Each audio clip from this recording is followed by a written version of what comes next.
नवदिल्लीस्थितं भारतमण्डपम् इत्यत्र आयोज्यमानस्य स्टार्टअप इत्येतस्य महाकुम्भस्य अद्य समापनं भवेत्। प्रधानमन्त्री नरेन्द्र मोदी अद्य स्टार्टअप इत्येतस्मिन् महाकुम्भे अद्य उद्यमिनः अथ हितधारकान् सम्बोधयेत्।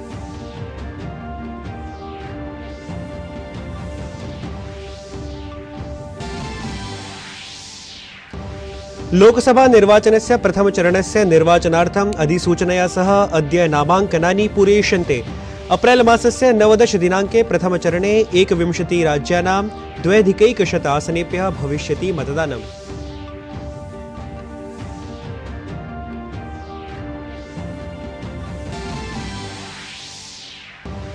पश्चिमबङ्गाले कूचबिहार जनपदस्य दिनहाटा इत्यत्र केन्द्रीयमन्त्रिणः निशित प्रामाणिकस्य यात्राक्रमे आक्रमणम्। ममता प्रशासने मन्त्रिणः उदयन गुहा इत्यस्य आरोपः।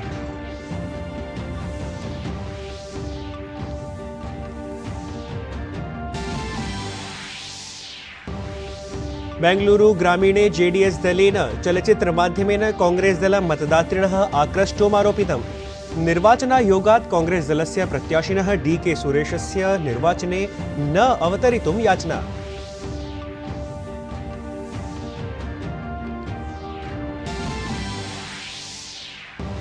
मथुरायां श्रीकृष्ण जन्मभूमि अथ च शाही ईदगाह भूमीति विवाद प्रकरणानां पोषणीयतामालक्ष्य इलाहाबाद उच्च न्यायालये अद्य भविष्यति वादश्रवणम्।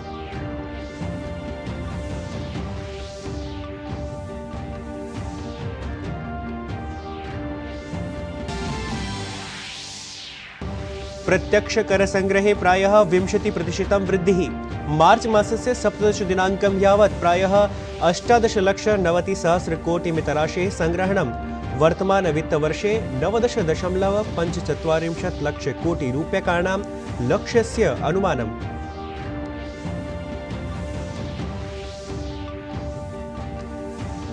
अभिवादे, अहमस्मि नीतीश भारद्वाजः। अत्र भवतां स्वागतम् एतस्मिन् डीडी न्यूज़ वार्ताप्रसारणे। अथ वार्ताः विस्तरेण। नवदिल्ली स्थितं भारतमण्डपम् इत्यत्र आयोज्यमानस्य स्टार्टअप इत्येतस्य महाकुम्भस्य अद्य समापनं भवेत्। प्रधानमन्त्री नरेन्द्र मोदी अद्य स्टार्टअप महाकुम्भे अद्य उद्यमिनः अथ हितधारकान् सम्बोधयेत्। प्रधानमन्त्री उक्तवान् यत् कतिपयवर्षेभ्यः स्टार्टअप इति क्षेत्रे भारतेन अभूतपूर्वप्रगतिः प्रदर्शिता अस्ति। एक्स इत्याख्ये सामाजिकपटले प्रधानमन्त्री लिखितवान् यत् स्टार्टअप इति एषः महाकुम्भपरः एकः मञ्चः अस्ति यद्धि जगतः हितधारकान् एकत्र सहैव च समायोजयति। कतिपयवर्षेभ्यः स्टार्टअप इति क्षेत्रजगति भारतेन अभूतपूर्वप्रगतिः प्रदर्शिता अस्ति। अवधेयं यत् भारतमण्डपम् इत्यत्र आयोज्यमाने एतस्मिन् विशालसङ्गमे समेषामपि राज्यानां 3,000,000 3,000 भविष्योद्यमिनः अथ 50,000 व्यावसायिकागन्तुकाः अपि सहभागितां समाचरितवन्तः। लोकसभा निर्वाचनमुद्दिश्य प्रथमचरणात्मिकी अधिसूचना अद्य प्रवर्तिता स्यात्। एतस्मिन् चरणे 17 राज्येषु अथ केन्द्रशासितप्रदेशचतुष्टये लोकसभायाः 2,100 आसनेषु निर्वाचनम् आयोजयिष्यते। प्रत्याशिनः प्रवर्तमानमासस्य 27 दिनाङ्कं यावत् नामाङ्कनं कर्तुं शक्नुवन्ति। एतस्मिन् हि चरणे मतदानम् अप्रैल मासस्य 19 दिनाङ्के अनुष्ठास्यते। अवधेयं यत् लोकसभा निर्वाचनानि देशे 7 चरणेषु आयोजयिष्यन्ते। तदनु मतानां गणना जून मासस्य 4 दिनाङ्के करिष्यते। कर्णाटके जेडीएस इत्येतेन दलेन कांग्रेस दलविरुद्धं संघर्षः समारब्धः अस्ति। बेंगलुरु ग्रामीणक्षेत्रस्य कांग्रेस दलीयं प्रत्याशिनं डीके सुरेशं विरुध्य आरोपाः सन्ति यत् असौ मतदातृजनान् आकर्षयितुं सम्पीडितवायुप्रकृति इत्यस्य भोज्यपाचकपात्राणां शाटिकानां च वितरणं करोति। एतेन सम्बद्धं दृश्याङ्कनमपि जेडीएस इत्येतेन प्रवर्तितमस्ति। जेडीएस इत्येतस्य नेता कुमारस्वामी तावत् निर्वाचनायोगम् आलक्ष्य याचितवान् यत् तत्पक्षतः डीके सुरेशं विरुध्य आदर्शाचारसंहितायाः उल्लङ्घनमालक्ष्य कार्यजातम् अनुष्ठीयेत। लोकसभा निर्वाचनमुद्दिश्य तमिलनाडु राज्ये भारतीय जनता पार्टी दलस्य अथ तदीय सहयोगिनः पीएमके इति दलस्य मध्ये गतदिने आसनावण्टनविषये सन्धिः सञ्जातः। एतदनु भाजपेति दलेन पीएमके इत्येतस्मै दलाय 10 आसनानि प्रदत्तानि सन्ति। उक्ते सहमतिपत्रे प्रदेशस्य भाजपेति दलस्य अध्यक्षः के अन्नामलाई, पीएमके इति दलस्य संस्थापकः डॉक्टर एस रामदासः अथ पीएमके इति दलस्य नेता हस्ताक्षरं कृतवन्तः। हस्ताक्षरणावधौ राज्यस्य वरिष्ठः भाजपा नेता अथ सूचना प्रसारण राज्यमंत्री डॉक्टर एल मुरुगनः, पीएमके इति दलस्य राज्यसभा सदस्यः डॉक्टर अंबुमणि रामदासः च उपस्थितौ आस्ताम्। गतदिने राजधान्यां नवदिल्ल्यां कांग्रेस कार्यसमितेः मन्त्रणा समाचरिता। मन्त्रणायाः अनन्तरं कांग्रेस पार्टीति दलेन वार्ताहरैः समं संवादं समाचरितः। दलस्य महासचिवः जयराम रमेशः उक्तवान् यत् आगामिनं निर्वाचनमुद्दिश्य कांग्रेस दलं जनकल्याणपर पञ्चन्यायमाध्यमेन 25 नियमानां प्रतिज्ञाविषये चर्चां करोति। गतदिनात्मके कांग्रेस कार्यसमितेः उपवेशने अपि 25 नियमानां प्रतिज्ञा प्रपूर्तिविषयः एव चर्चितं गतः।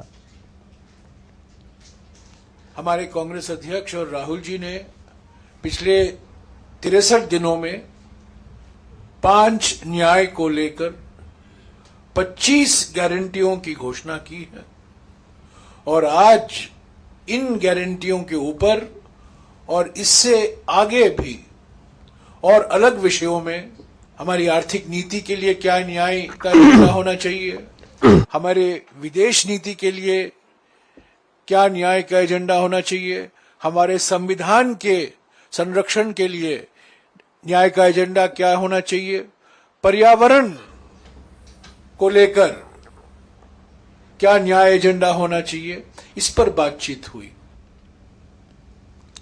पश्चिम बंगालस्य कूचबिहार जनपदे स्थिते दिनहाट इति स्थले केन्द्रीय गृहराज्यमन्त्रिणः निशीथ प्रामाणिकस्य समूहम् आलक्ष्य आक्रमणसूचना समधिगता। ममता प्रशासने राज्यमन्त्री उदयन गुहा इत्येतस्य प्रचारावधौ एषा दुर्घटना दुरापादितं गता। केन्द्रीय गृहराज्यमन्त्री निशीथ प्रामाणिकः उक्तवान् यत् यदा तदीयः समूहः तत्र क्षेत्रात् गच्छति स्म तदा एव टीएमसीति दलस्य प्रचारस्थलात् तम् आलक्ष्य प्रस्तरक्षेपणम् आरब्धम्। ततः अनन्तरमेव दलद्वयस्य कार्यकर्तारः परस्परं मुष्टामुष्टिम् आरब्धवन्तः।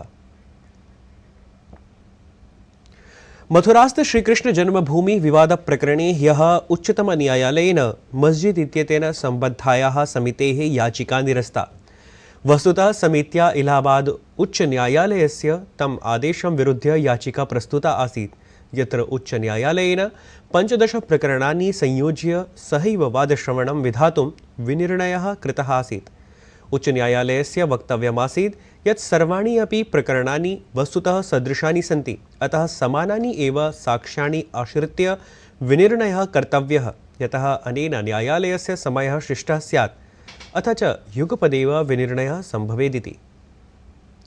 भगवतः बुद्धस्य तदीयशिष्ययोः अर्हाता सारिपुत्र अर्हाता मौद्गल्यायन इत्येतयोः पवित्रतावशेषाः 26 दिवसीय प्रदर्शनीक्रमे थाईलैंड देशस्य विविधस्थलेषु विशेषप्रदर्शनात् परं ह्यः भारतं प्रत्यानीताः सन्ति। केन्द्रीय राज्यमन्त्री पदासीना मीनाक्षी लेखी इत्यसौ दिल्ल्याः पालम स्थिते वायुसैन्यस्थानके एतदवसरे उपस्थिता दृष्टा। वस्तुतः भारत थाईलैंड देशयोः मध्यगतानां समानानां राष्ट्रीयाणां हितानां प्राथमिकतानां च आधारेण देशद्वयगतः सम्बन्धः बहव्यायामी अस्ति इति। बौद्धधर्मे सन्निहिता भगवतः बुद्धस्य शाश्वत सन्देशः तु देशद्वयमध्ये सर्वतः महत्वपूर्णसंयोजकः अस्ति। हरियाणा राज्यस्य नायब सिंह सैनी प्रशासनस्य मन्त्रिमण्डलं विस्तृतं जातमस्ति। ह्यः 8 विधायकाः मन्त्रिपदाय शपथवचनानि गृहीतवन्तः। सोहनास्थलात् विधायकः संजय सिंहः, विधायकः विश्वम्भर वाल्मीकिः, सुभाष सुधा, अभय यादवः, असीम गोयलः, महिपाल ढांडा बड़खल इत्यतः विधायकपदासीना सीमा त्रिखा, विधायकः डॉक्टर कमल गुप्तः इत्येते 8 मन्त्रिणः पदगोपनीयताया पराणि शपथवचनानि स्वीकृतवन्तः। इतः प्राक् मार्च मासस्य 12 दिनाङ्के हरियाणा राज्यस्य नवमुख्यमन्त्रिरूपेण नायब सिंह सैनी इत्येतेन शपथवचनानि स्वीकृतानि। तत्र तेन सह पञ्चमन्त्रिणः अपि शपथं दापिताः आसन् इत्यपि ध्येयम्।